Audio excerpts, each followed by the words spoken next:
Hello, Professor Darkia and fellow students. My name is George Tang, and I'll be presenting my virtual server that I made for the final project.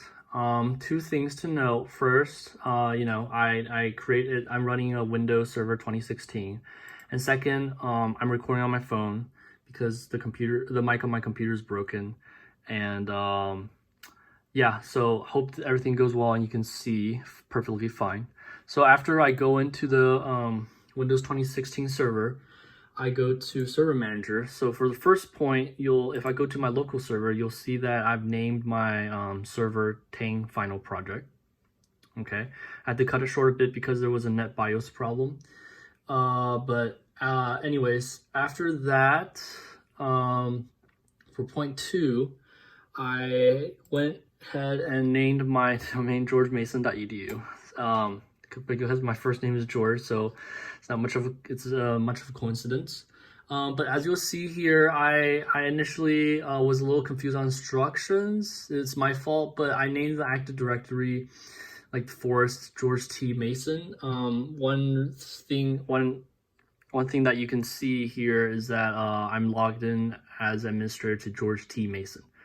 So yeah, but George Mason, I have the FTP and name server record here, so everything is working. And then if I now go to my, if I go to point 3 and test my IIS, just localhost, you'll see that yes, this localhost is up and running. And then if I were to test Apache, just like what we learned in the slides, I pointed to port 8080, and you'll see that it's running on Apache. And then for the last for one of the last blue page I have, because I set up everything, a domain name server and the IIS together, I can go to georgemason.edu, and you'll see that that it changed back to running on the IIS, this web page. Now for point 6, if I were to go to my FTP georgemason.edu, you'll see that I have a test.txt file. And if I were to open up FileZilla and go to ftp.georgemason.edu, and because I set everything to anonymous users can use, then I'll use the username anonymous, and the password can be anything. And then I go to port 21, I can quick connect to the FTP server. Now, forget you saw that. Now I delete out the desktop, and you can see that there's nothing on the desktop. So now using FileZilla, I can download the test.txt, and now you'll see that it's on my desktop now. And then if I click it, then you can see the message inside the text file.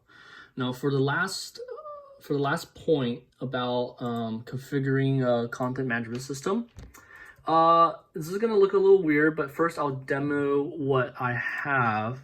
So I created this WordPress site. I gave it a name and everything, and then one of the changes I made is that it used to be just another WordPress site, but I changed it to not just any another WordPress site. One thing I'll say here is that I actually installed a whole package that's called AMP, which includes Apache, PHP, and MySQL.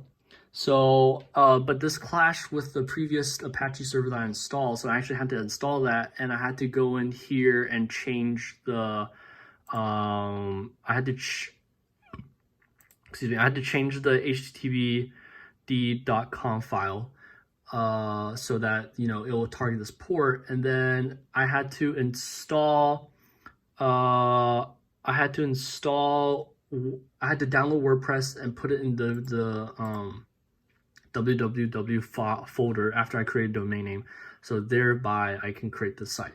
This took me the longest, but it was a very good learning experience. And yeah, I enjoyed this project and class overall. Thank you.